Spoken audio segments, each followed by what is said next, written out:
최상병 사건을 경찰로 넘긴 박정훈 전 해병대 수사단장의 결정이 항명, 그러니까 명령을 어기고 한 독단적 결정이었다는 게 군의 입장이죠. 그런데 저희 취재 결과 박 전 단장을 항명 혐의로 기소한 군 검사도 국방부에 입건된 걸로 확인됐습니다. 박 전 단장이 군 검사가 허위 사실로 자신을 구속하려 했다고 주장하며 고소했는데 국방부 역시 이런 주장을 그냥 외면하긴 힘들다고 판단한 걸로 보입니다. 유선희 기자입니다. 군검찰이 지난해 8월 30일 박정훈 전 해병대 수사단장에 대해 군사법원에 낸 구속영장 청구서입니다.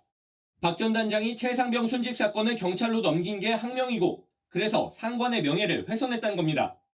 그러면서 박 전 단장이 진술한 이른바 VIP 경로설은 망상에 불과하다고도 적었습니다. 박 전 단장이 휴대전화 기록을 다 지웠다고 진술한 만큼 증거인멸 우려도 있으니 구속해야 한다고도 했습니다.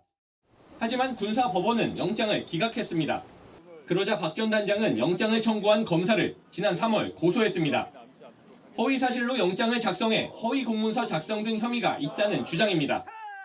그런데 JTBC 취재 결과 국방부 조사본부가 이 고소의 내용을 검토한 뒤 해당 군검사를 피의자로 입건한 걸로 확인됐습니다. 박 전 단장 측의 주장을 그냥 외면하긴 힘들다고 판단한 것으로 보이는 대목입니다. 국방부 조사본부는 조만간 해당 군검사의 소환도 검토하고 있습니다. 조사 결과 박 전 단장에 대한 영장 청구가 무리였다는 정황이 나오면 최상병 수사 외압 사건 전반에 영향을 미칠 수 있습니다. 이런 가운데 박 전 단장은 이번 고소와 관련해 국방부 조사본부에 나가 먼저 조사를 받으면서 대통령실에 대한 조사 필요성을 강하게 주장한 것으로 확인됐습니다. 해병대 사령관과 대통령실이 여러 차례 통화했다는 사실이 드러났는데도 군검찰이 제대로 조사도 하지 않았다는 겁니다. 또 VIP 경로설이 망상이라면 피해자가 되는 대통령도 조사를 검토해야 한다고도 했습니다. JTBC 유선입니다. 이시원 당시 비서관과 유재은 국방부 법무관리관은 8월 말에도 수차례 통화를 이어갔습니다. 이때는 해병대 수사단 장교들이 군 검찰에 출석해서 대통령이 사단장을 빼라고 했다는 말을 들었다 증언하면서 이른바 VIP 경로설이 나오기 시작한 시기입니다. 공수처는 이 시기 이뤄진 통화가 VIP 경로설과 관련이 있는지 조사 중입니다. 계속해서 박사라 기자입니다.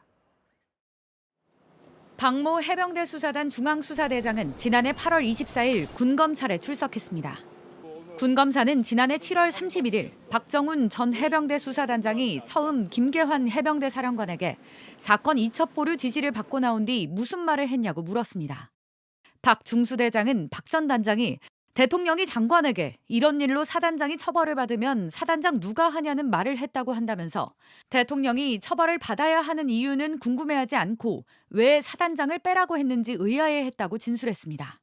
또 자신과 박 전 단장이 사단장이 뒤에 봐주는 사람이 있어서 그런 것 아닌가 하고 서로 추정했다고도 했습니다. 박 전 단장이 김 사령관에게 들었다는 이른바 VIP 경로설을 당시에도 해병대 수사단 직원들에게 그대로 전했다는 겁니다. 최모 해병대 수사단 제1광수대장도 같은 날 군검찰에 출석했습니다. 최 대장은 박 중수대장에게 대통령이 이런 식으로 다 처벌하면 누가 사단장을 하느냐, 빼라고 했다는 이야기를 들었다면서 말이 되느냐고 생각했다고 진술했습니다. 정리하면 박 전 단장이 김 사령관에게 들었다는 VIP 경로설을 박 중수대장에게 전했고 박 중수대장은 그 말을 최 대장에게 전한 겁니다. 그리고 사흘 뒤 VIP 경로설이 언론을 통해 보도되기 시작했습니다. 공수처는 이 시기에도 이시원 전 공직기관 비서관과 유재은 법무관리관의 통화가 집중됐다는 사실을 파악했습니다. 그리고 VIP 경로설에 대한 잇따른 진술에 대해서도 논의했는지 여부를 조사하고 있습니다. JTBC 박사라입니다. 저희 취재 결과 공수처가 해병대 공보정훈 실장을 소환한 걸로 확인됐습니다. 최상병 사건이 이종섭 당시 국방부 장관에게 보고되던 바로 그 회의에 참석했던 인물입니다. 이 자리는 이종섭 당시 장관이 수사 대상에 임성근 사단장을 꼭 넣어야 하겠느냐고 처음으로 물었다는 의혹을 받는 자리입니다. 공수처의 수사가 이종섭 전 장관의 턱 밑까지 온 걸로 보입니다. 박현주 기자가 단독 취재했습니다. 박정훈 전 해병대 수사단장은 지난해 7월 30일 당시 이종석 국방부 장관에게 최상병 순직 사건을 처음 보고했습니다. 이 전 장관과 김계환 해병대 사령관, 국방부 정책실장, 이윤세 해병대 공보 정훈실장 등이 함께한 자리에서입니다.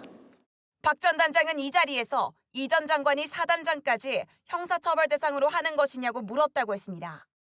이어 김계환 해병대 사령관이 물증과 정황이 있어 경찰에 이첩해 수사할 사항이라고 답했다고도 했습니다.